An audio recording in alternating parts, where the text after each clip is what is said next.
Hey, hey, hey, I'm Unique, and this is the Joy for the Journey. In this Joy for the Journey, I want you to know to worship over worry. Yes, the wow moment. Worship over worry. Yes, the wow moment. Okay. And we have this saying that we do with some of the younger people we mentor. We tell them, when you're having a bad day, just turn it around and turn it around and turn it around, all for the good.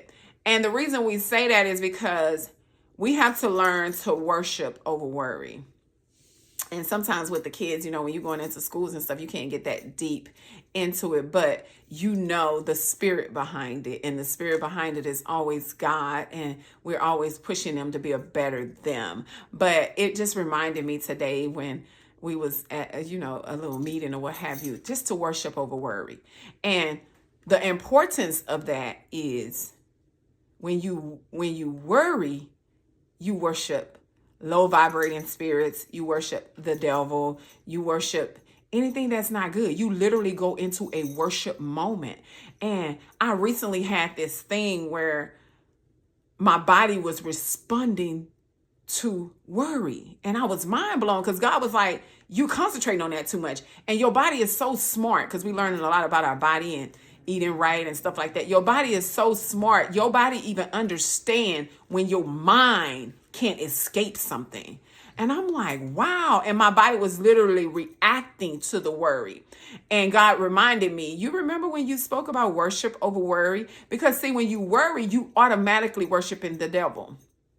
You automatically worshiping the enemy. You automatically worshiping low vibrating spirits, or whatever the entity is you want to call it. It's not of the good, and it's not for your good. Wow. Okay. Wow. So, but when you let God have his way, when you let the Spirit have its way, when you let the Holy Spirit have his way, it tends to bring joy to your day. It tends to make you smile. Have you ever looked at someone that wasn't happy and all you did was smile? My father would always tell me, you need to smile, because your smile really carries weight in a room. So sometimes all they need to see is your smile.